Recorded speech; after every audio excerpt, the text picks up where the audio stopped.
ஸ்ரீ காளிமாதா ஜோதிடம் பிரபல ஜோதிடர் பண்டித் மகாராஜா. தொழில், காதல், திருமணம், குழந்தை பாக்கியம் மற்றும் மந்திர சூனிய பிரச்சனைகளுக்கு நிரந்தர தீர்வு. வணக்கம். செய்திவீச்சு உங்களை வரவேற்றுக் கொள்கிறது. இன்றைய செய்திவீச்சிலும் தமிழகத்தில் தேர்தல் முடிவுகள் வெளியான பின்னர் தொடரும் அதிர்வுகள், உலக நிலவரங்கள் மற்றும் இலங்கை நிலவரங்கள் காத்திருக்கின்றன.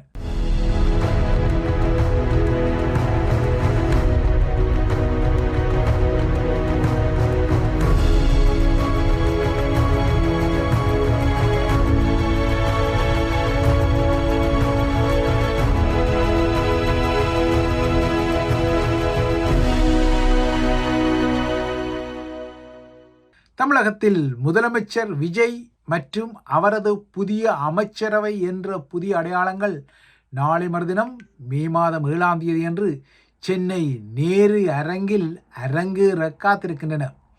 தமிழக வெற்றிக் கழகம் தனது பிறப்புச் சான்றிதழை தமிழக வாக்காளர்களுக்கு பகிரங்கப்படுத்தி 2 வருடங்களுக்கு பின்னர் ஒரு வரலாற்று சிறப்புமிக்க வெற்றியை பெற்றிருந்தாலும் பெரும்பான்மைக்கு தேவையான 118 என்ற ஆசனங்களின் தொகை அதற்கு நேற்றைய தேர்தல் முடிவுகளில் கிட்டிக்கொள்ளாத நிலைமை நீங்கள் அறிந்த விடயம். மாறாக 108 ஆசனங்கள் என்ற தொகை அதற்கு கிட்டியதால் தமிழகத்தில் நீண்ட கால இடைவெளிக்கு பின்னர் மீண்டும் ஒரு முறை தொங்கு சட்டப்பேரவை, அதாவது ஹேங் அசம்பிளி அமையப்போவது யதார்த்தமான ஒரு விடயமாக மாறியுள்ளது.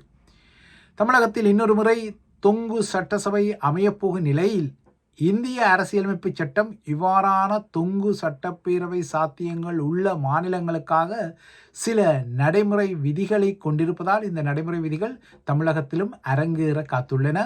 இந்த விதிகளில் முதல் கட்ட விதியாக அதிக தொகுதிகளில் வெற்றி பெற்ற கட்சிக்கு ஆட்சி அமைப்பதற்கு குறித்த மாநிலத்தின் ஆளுநர் அழைப்பு விடுக்க வேண்டும் என்ற விடயம் இருப்பதால் தமிழகத்தை பொறுத்தவரை விஜயின் தமிழக வெற்றி கழகத்துக்கு ஆளுநர் இந்த அழைப்பை விடுக்க வேண்டும். அவர் நிச்சயமாகவே இந்த அழைப்பை விடுப்பார்.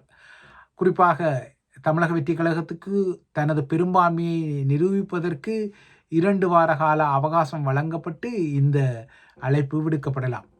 234 ஆசனங்களை கொண்ட தமிழக சட்டப்பேரவையில் தனிப்பெரும் கட்சியாக தமிழக வெற்றி கழகம் உருவாகியுள்ள விடயம் நீங்கள் அறிந்த விடயம். இதனால் தனக்குத்தான் ஆட்சி அமைக்கும் உரிமை வழங்கப்பட வேண்டும் என கோரி அதன் தலைவரான விஜய் தமிழக ஆளுநர் ராஜேந்திர அர்லேக்கருக்கு அதிகாரபூர்வமாக மின்னஞ்சல் மூலம் ஒரு கடிதம் ஒன்றை அனுப்பியிருக்கின்றார். இந்த கடிதத்திற்கு ஆளுநர் விரைவில் இன்றே அதற்கு பதிலளிக்கவும் கூடும். தனது பதவியேற்கு பின்னர், அதாவது முதலமைச்சராக தானும் தனது அமைச்சரவையும் பதவியேற்ற பின்னர் 2 வார காலத்துக்குள் தனது அரசுக்குரிய சட்டமன்ற பெரும்பான்மையை தான் நிரூபிக்க தயார் என்றும் விஜய் ஆளுநருக்கு எழுதிய கடிதத்தில் ஒரு உறுதிமொழியை வழங்கியுள்ளதால் அநேகமாக நாளை மறுதினம் 7ஆம் தேதி பதவியேற்பு இடம்பெறக்கூடும் என எதிர்பார்க்கப்படுகின்றது. விஜயின் புதிய அமைச்சரவை 33 பேருடன் பதவியேற்கும் என தெரிகிறது. இப்போது 118 என்ற அந்த மஜிக் இலக்கங்களுக்காக, அதாவது பெரும்பான்மை ஆசனங்களுக்காக காங்கிரஸ் மற்றும் பாட்டாளி மக்கள் கட்சி போன்ற கட்சிகளுடன் விஜய் தரப்பு தீவிரமான பேச்சுவார்த்தைகளை நடத்தி வருவதாக செய்தி வீச்சுக்கு தெரிகின்றது. இவ்வாறு ஆட்சிக்கு ஆதரவளிக்க வேண்டுமானால் தமக்கு துணை முதல்வர் பதவி வழங்கப்பட வேண்டும் என பாமக தரப்பில் ஒரு கோரிக்கை விடப்பட்டதாகவும் தகவல்கள் கசிந்துள்ளன. விஜயை பொறுத்தவரை அவர் 2 தொகுதிகளில் போட்டியிட்டு அந்த 2லும் வெற்றி பெற்ற விடயம் நீங்கள் அறிந்த விடயம். அந்த வகையில் பெரம்பூர் மற்றும் திருச்சி கிழக்கு ஆகிய 2 தொகுதிகளிலும் அவர் வெற்றி பெற்றிருப்பதால் ஏதாவது ஒரு தொகுதியில் அவர் பதவி விலக வேண்டிய நியதி இருக்கின்றது. அநேகமாக அவர் திருச்சி கிழக்கில் பதவி விலகுவார் என எதிர்பார்க்கப்படுகின்றது என்பதால் திருச்சி கிழக்கில் மீண்டும் ஒரு இடைத்தேர்தல் நடைபெறக்கூடிய சாத்தியங்கள் உருவாகியுள்ளன. இந்த இடைத்தேர்தலில் நடிகை திரிஷா போட்டியிடுவார் என்ற சில ஊடக ஊகங்கள் உலா வந்தாலும் அவை உறுதியான ஊகங்களாக தெரியவில்லை. இந்த நிலையில் தமிழக வெற்றி கழகம் பெற்ற இந்த அமோக வெற்றி அந்த கட்சியின் ஜென்சி எனப்படும் இளைய ஆதரவாளர்களை மிகுந்த உற்சாகமடைய வைத்துள்ளது. தமிழகத்தின் பல்வேறு நகரங்களிலும் ஏன் கிராமங்களிலும் கூட இந்த ஜென்சி விஜய் ஆதரவாளர்கள் தமது கட்சி கொடிகளுடனும் விசில்களை ஊதியபடியினும் இன்று அதிகாலை வரை உந்துருளிகளிலும் ஏனைய வாகனங்களிலும் சுற்றித் திரிந்ததை அவதானிக்க முடிந்தது. தமிழக நகரங்களில் மட்டுமல்ல, யாழ்ப்பாணம் போன்ற இக்கரை நகரங்களிலும் இந்த விஜய் ஆதரவில் என்றால் அவரது வெற்றியை கொண்டாடும் காட்சிகள் நேற்றிரவு தெரிந்தன. யாழ்ப்பாணத்திலும் பல இடங்களில் வெடிகள் கொளுத்தப்பட்டு இளையோர் இந்த ஆதரவு நிலையை, கொண்டாட்ட நிலையை வெளிப்படுத்தியதாக தெரிகின்றது. இலங்கைக்குள் நுழைந்து நீர்கொழும்பு பகுதியில் பதுங்கியிருந்து இணைய மோசடிகள் செய்து மாற்றப்பட்ட 6 பெண்கள் உட்பட்ட 37 சீனர்கள், சீனாவிலிருந்து இலங்கைக்கு சென்ற 11 சீன அதிகாரிகளின் துணையுடன் அதாவது ஒரு சிறப்பு குழுவின் உதவியுடன் நேற்றிரவு நாடு கடத்தப்பட்டமை போன்ற பரபரப்பான விடயங்கள் இருந்தாலும், இலங்கை தீவுக்கும் பல நெருக்கடிகள் இருந்தாலும், இலங்கை தீவும் பெரும் சவால்களை சந்தித்தாலும், வடக்கை பொறுத்தவரை இப்போது அதாவது இன்றைய நாளில் இந்த விஜயின் வெற்றியை கொண்டாடும் ஒரு காட்சிக்கும் இடம் இருப்பதை மறுத்துக்கொள்ள முடியாது. நேற்று தமிழகத்தில் வெளிப்பட்ட தேர்தல் முடிவுகளின் அதிர்வுகள் இக்கரையிலும் இளம் வாக்காளர்களின் மனநிலையை பிரதிபலிக்கின்றதோ என்ற ஒரு ஐயம் எழுகும் நிலையில், விஜயின் வெற்றியில் இன்ஸ்டாகிராம் உட்பட்ட சமூக வலைத்தளங்கள் ஆற்றிய பங்கும் தற்போது ஆய்வாளர்களால் உற்று நோக்கப்படுகின்றது. குறிப்பாக ஒரு தனி உலகமாக இயங்கிக் கொள்ளும் 18 வயது முதல் 25 வயது வரையிலான இந்த இளைஞர்கள், அதாவது ஜென்சி தலைமுறை, இன்ஸ்டாகிராம் போன்ற மிக முக்கியமான மெய்நிகர் ஊடகங்களில் தமது வாழ்க்கையை அநேகமாக கொண்டிருக்கும் நிலையில் தமிழக வெற்றி கழகம் இந்த நிலையை கச்சிதமாக பிடித்து அதனை பயன்படுத்தி இந்த வெற்றி நிலையை எட்டியதாகவும் ஆய்வாளர்கள் கூறுகின்றார்கள். இந்த ஜென்சி தலைமுறையை பொறுத்தவரை பாரம்பரிய ஊடக வழிகளில் நாட்டம் கொள்வதில்லை, வாசிப்பு பழக்கமும் அதிகமாக கிடையாது.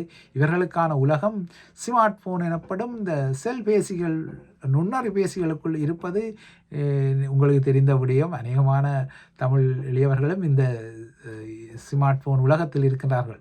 இவர்களுக்கு காட்சி வாயிலான குறுகிய ரீல்ஸ் கலாச்சாரம் மிக முக்கியமானது. இதனால் தான் இன்ஃப்ளூயன்சர் எனப்படும் தாக்கத்தை செலுத்தும் முகங்களின் தாக்கமும் இவ்வாறான இந்த ரீல்ஸ்கள் ஊடாக அதிகம் ஈடுபட்டு கொள்ளும் நிலையில், தமிழக வெற்றி கழகமும் ஆயிரக்கணக்காக தனது தரப்பில் இவ்வாறான இன்ஃப்ளூயன்சர்களை உருவாக்கி, ரீல்ஸுகளை உருவாக்கி, இந்த ரீல்ஸ்களை லட்சக்கணக்கானோரை பின்தொடர வைத்து ஒரு சில நிமிடங்களிலேயே தமக்கு பெரும் பரப்புரையை நடத்திய நிலையில், அந்த பரப்புரைகளின் தாக்கம்தான் இவ்வாறான வெற்றியை விஜய்க்கு வழங்கியதாகவும் போது கூறப்படுகின்றது. இன்ஸ்டாகிராமை பயன்படுத்தும் ஒருவர் ஒரு முறை ஒரு காணொளியை பார்த்தால் அதன் அல்கோரிதம் அவருக்கு தொடர்ந்தும் அதே சம்பந்தப்பட்ட காணொளி செய்திகளையே நுண்ணறிபேசிகளில் காட்டும் என்பதால் இதனை மிக சரியாக தமிழக வெற்றி கழகம் பயன்படுத்தியதாக கூறப்படுகின்றது. இந்த பின்னணியில் விஜயின் எழுச்சி தொடர்ந்தும் அதிர்வுகளையும் விவாதங்களையும் எழுப்பிவருகின்றது. இது திராவிட கட்சிகளின் சர்க்கல் என்ற விடயமும் விவாதத்துக்கு உள்ளாக்கப்படுகின்றது. தமிழக ஆட்சி அதிகாரத்துக்கும் திரை கவர்ச்சிக்கும் இடையிலான தொடர்பு மீண்டும் நிரூபிக்கப்பட்டதாகவும் இந்த ஆய்வுகளில் கூறப்படுகின்றது. இதனை ஓரளவுக்கு மறுத்துக்கொள்ளவும் முடியாது. தமிழகத்தில் கடந்த 59 ஆண்டுகளாக மாறி மாறி திராவிட கட்சிகள் ஆட்சியில் இருந்தமைக்கும் இந்த திரை கவர்ச்சி உதவிய நிலையில் விஜய்க்கும் இப்போது அது பலனை கொடுத்ததாக தெரிகிறது. குறிப்பாக அவரது திராவிட கொள்கைகளை விமர்சிக்காத திமுக எதிர்ப்பு அரசியல் சூட்சுமம் இங்கு முக்கியமானது. குறிப்பாக பெரியார், எம்ஜிஆர், அண்ணா என எல்லோரையும் அவர் தனது மதிப்புக்குரியவர்களாக காட்டி திமுக, அதிமுக ஆகியோரின் அதிருப்தி வாக்குகளையும் பெற்றிருக்கின்றார். இதேபோல நாம் தமிழர் கட்சியில் அதன் தலைமை ஒருங்கிணைப்பாளர் சீமான் பேசிய தமிழ் தேசியத்திலும் அவர் ஒரு உரசலை ஏற்படுத்தியிருக்கின்றார். தமிழ் தேசியமும் திராவிடமும் ஒன்றுதான் என விஜய் குறிப்பிட்ட விடயமும் நாம் தமிழர் கட்சிக்கும் இந்த தேர்தலில் ஒரு கடுமையான அடியை வழங்கி வாத பிரதிவாதங்களை உருவாக்கியுள்ளது. தமிழக வெற்றி கழகம் தனது பெரும்பான்மையை சட்டசபையில் நிரூபிக்க வெளிப்படுத்தும் ஃப்ளோர் டெஸ்ட் எனப்படும் ஆதரவு நிலை உறுதிப்படுத்துதலில் இப்போதைய நிலையில் தோல்வி ஏற்படுவதற்கோ, அதன் மூலம் விஜயின் புதிய அரசு பெரு நெருக்கடிகளை சந்தித்து அதன் மூலமாக வீழ்ச்சி அடைவதற்கோ சாத்தியக்கூறுகள் இல்லை. ஏனெனில் திமுக மற்றும் அதிமுக அணியில் உள்ள சில கட்சிகள் அவருக்கு ஆதரவு வழங்க தயாராகவே உள்ளன. அநேகமாக அதிமுக கூட்டணியிலிருந்து அவருக்கு பாமகவின் ஆதரவு கிட்டும் சாத்தியங்கள் உள்ளன. இதேபோல திமுக கூட்டணியில் உள்ள காங்கிரஸ் இந்த ஆதரவை வழங்கும் என ஊகங்கள் உள்ளன. ஏற்கனவே தமிழக வெற்றி கழகத்தின் வெற்றிக்கு வாழ்த்து தெரிவித்த காங்கிரசின் மூத்த தலைவர் ராகுல் காந்தி விஜயுடன் நேற்று தொலைபேசியில் பேசியும் இருக்கின்றார். ஏற்கனவே உண்மையான காங்கிரஸ் தங்கள் அணியில் தான் என விஜய் சொல்லியிருப்பதால் திமுக கூட்டணியில் இருக்கும் காங்கிரஸ் அப்படியே அணியாக அங்கே தாவுமா, அல்லது அதில் உள்ளவர்கள் கலன்று விஜயிடம் செல்வார்களா, இல்லையென்றால் அதிமுக கூட்டணியிலிருந்து பாமக கலன்று விஜயிடம் செல்லுமா என்ற எதிர்பார்ப்புகள் எல்லாம் உள்ளன. எனினும் ஓரிரு நாட்களில் இதற்கு விடை தெரிந்துவிடும். ஏன் தாவேவுக்கு ஆதரவு கொடுப்பது குறித்து விவாதிக்க இப்போது மார்க்சிஸ்ட் கம்யூனிஸ்ட் கட்சியும் தனது செயற்குழுவை கூட்டுவதாக கூட தகவல்கள் எல்லாம் வந்துள்ளன. ஆகையால் இந்த வெற்றியின் பக்கம் அணிகள் சாய்வது என்பது எதிர்பார்க்கத்தக்க ஒரு விடயம்தான். தேர்தலுக்கு முன்னர் கூட்டணி கட்சிகளுக்கு ஆட்சியிலும் அதிகாரத்திலும் பங்கு என விஜய் தெரிவித்திருப்பதால் இந்த விடயத்தை பற்றி பிடித்து கொண்டு பாமக துணை முதல்வர் பொறுப்பை கோருவதாகவும் தகவல்கள் வந்துள்ளன. எதுவாறு ஆட்சி அமைக்க 118 எம்எல்ஏக்கள் தேவை என்பதால் தவிக கவனமாக காய் நகர்த்துக்களை செய்ய வேண்டிய சவாலை எதிர்கொள்கின்றது.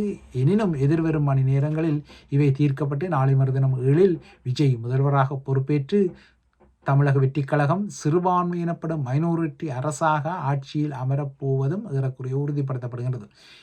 ஆக மொத்தம் தமிழகத்தில் 76 ஆண்டுகள் வரலாறு கொண்ட திமுகவையும் 54 ஆண்டுகள் பழமையான அதிமுகவையும் பின்னுக்கு தள்ளி 3 ஆண்டுகளுக்கும் குறைவான வயதான ஒரு கட்சி பெற்ற இந்த வெற்றி முழுக்க திரைக்கவர்ச்சி என்ற விமர்சனத்தை தோற்றுவித்தாலும் இவ்வாறான தெரிவுகளில் அரசியல் மயமாக்கல் இல்லை என்ற ஒரு விமர்சனம் இருந்தாலும் நீண்டகால நோக்கில் தமிழகத்துக்கு இது மிகவும் ஆபத்தானது என்ற சில எச்சரிக்கைகள் இருந்தாலும் இது மக்கள் தீர்ப்பு என்ற வகையில் தமிழக வெற்றி கழகம் ஏதோ ஒரு மாற்றத்தை உருவாக்கும் என்ற நம்பிக்கையில் இந்த வாக்குகள் கிட்டியிருப்பதையும் மறுக்க முடியாது. இந்த தேர்தலில் நாம் தமிழர் கட்சியின் நிலைமையும் வாத பிரதிவாதங்களுக்கு உள்ளாகின்றது. முள்ளிவாய்க்கால் பேரழிவுக்கு பின்னர் 2010 ஆரம்பிக்கப்பட்ட நாம் தமிழர் கட்சி படிப்படியாக வளர்ந்து 2024 8% வாக்கு வங்கியை எட்டி தமிழகத்தின் 3வது பெரிய வாக்கு வங்கி தரப்பாக உருவெடுத்த நிலையில் இந்த தேர்தல் முடிவுகளின் மூலம் அந்த பிம்பம் தூளாக்கப்பட்டுள்ளது. இப்போது தமிழக வெற்றிக் கழகத்தின் வரவால் நாம் தமிழர் கட்சியின் வாக்கு வங்கி கடும் அடியை வாங்கியிருக்கின்றது. அதற்கு ஏற்கனவே இந்திய தேர்தல் ஆணையத்தால் வழங்கப்பட்ட அங்கீகார கட்சி என்ற தகுதியும் பறிபோகும் நிலையும் எழுந்துள்ளது. இதனை சமாளிக்க அதன் தலைமை ஒருங்கிணைப்பாளர் சீமான் அடுத்து என்ன செய்ய போகின்றார் என்பதே மிகப்பெரிய கேள்வியாக எழுந்துள்ளது. இந்த தேர்தலில் சீமான் உட்பட்ட அனைவரும் கட்டுப்பணத்தை இழந்த விடயமும் சீமானின் தோல்வியை குறிவைத்து சில தரப்பினர் எள்ளி நகையாடல்களை செய்வதும் ஈழத்தமிழர்களின் அரசியல் பரப்பிலும் இந்த எள்ளி நகையாடல் இருப்பதையும் சமூக வலைத்தளங்களில் அவதானிக்க முடிகின்றது. ஆனால் இதுவும் ஒரு ஆரோக்கியமான விடயமாக தெரியவில்லை. குறிப்பாக தங்களை தமிழ் தேசியவாதிகள் என கூறும் சிலர் சீமான் மற்றும் நாம் தமிழர் கட்சியின் தோல்வியை கொண்டாடுவது சரியானதா என்ற ஒரு வாதமும் இருக்கின்றது. இவை இலங்கை மற்றும் தமிழக விடயங்கள். அடுத்து உலக நிலவரங்களை நோக்கிக் கொண்டால் ஹோர்மூஸ் நீரிணையின் பாதுகாப்பை மையப்படுத்தி அமெரிக்கா நேற்று ஆரம்பித்த தனது ப்ராஜெக்ட் ஃப்ரீடம் எனப்படும் பாதுகாப்பு நடவடிக்கை மீண்டும் அமெரிக்க ஈரானிய போரை வெடிக்க வைக்கும் அறிகுறிகளை வெளிப்படுத்தியுள்ளது. 2 தரப்புகளும் நேற்று தாக்குதல்களை நடத்தியதால் இன்று அமெரிக்காவுக்கும் ஈரானுக்கும் இடையிலான போர் நிறுத்தம் கடும் சோதனைக்குள்ளாகக்கூடும். சில வேளைகளில் அது முறிவடையவும் கூடும். ஆகையால் இன்று செவ்வாய்க்கிழமை ஒரு முக்கியமான நாளாக மத்திய கிழக்குக்கு உள்ளது. போர் நிறுத்தம் இன்னும் தொடர்கின்றதா என்பதில் பதில் கூற அமெரிக்க அரசு தலைவர் டொனால்ட் ட்ரம்ப் மறுத்திருக்கின்றார். அதுபோல அமெரிக்காவின் மத்திய கட்டளைப்படை தளபதி அட்மிரல் ஃப்ராட் கூப்பரும் இந்த போர் நிறுத்தம் தொடர்கின்றதா என்பது குறித்து கருத்து தெரிவிக்க மறுத்துவிட்ட நிலையில் வளைகுடாவின் நட்பு நாடான அமெரிக்காவின் நட்பு நாடான எமிரேட்ஸ் மீது, அதாவது ஐக்கிய அரபு அமீரகம் மீது ஈரான் தாக்குதலை நடத்தியிருக்கிறது. இதனால் புஜைரா பகுதியில் எண்ணெய் ஏற்றுமதி துறைமுகம் ஒன்றில் பாரிய தீ விபத்து ஏற்பட்டிருப்பதாகவும் அறியப்படுகின்றது. நேற்று ஹோர்முஸ் நீரிணையில் 6 சிறிய ஈரானிய படகுகளை அமெரிக்க இராணுவம் தாக்கி அழித்து மூழ்கடித்ததாக அமெரிக்க மத்திய கட்டளை பணியகம் அறிவித்துள்ளது. ஆனால் ஈரான் இதனை மறுக்கிறது. அமெரிக்க கடற்படை கப்பல்களால் பாதுகாக்கப்பட்டு ஹோர்முஸ் நீரிணை ஊடாக கப்பல்கள் பயணித்து வரும் நிலையில் அந்த கப்பல்களை நோக்கி ஈரான் தாக்குதலை நடத்தியதால் இந்த பதிலடி தாக்குதல் நடத்தப்பட்டதாக அமெரிக்கா கூறும் நிலையில் ஹோர்முஸ் நீரிணை அல்லது பாரசீக வளைகுடாவில் அமெரிக்க கப்பல்களை குறிவைக்க ஈரானிய படைகள் தொடர்ந்து முயற்சித்தால் ஈரான் படை பூமியின் முகத்திலிருந்து துடைத்தெறியப்படும் என மீண்டும் ட்ரம்ப் தனது வல்லமையான சீற்ற பல்லவியை வெளிப்படுத்தியிருக்கிறார். நேற்று ஹோர்முஸ் நீரிணையில் அமெரிக்க பாதுகாப்பு வழங்கப்பட்டாலும் கப்பல் போக்குவரத்தில் பெரும் அதிகரிப்பு இருந்தமைக்கான சாத்தியக்கூறுகள் இல்லை. ஆனால் சில கப்பல்கள் ஹோர்முஸ் நீரிணையை கடந்ததாக அமெரிக்கா கூறுகின்றது. ஆனால் ஈரான் அதனை மறுக்கின்றது. ஆனால் ஈரானின் 6 சிறிய துப்பாக்கி படகுகள் தமது தரப்பால் அளிக்கப்பட்டதாக அமெரிக்கா கூறுகின்றது. ஆக மொத்தம் இந்த போர் நிறுத்தம் இன்று முறிவடைந்து பெரும் போர் வெடிக்கக்கூடும் என்ற திக் நிலைமைதான் இப்போது மத்திய கிழக்கில் உள்ளது. இவைதான் ஐபிசி தமிழின் செய்தி வீச்சு. தொடர்ந்தும் ஐபிசி தமிழுடன் இணைந்திருங்கள்.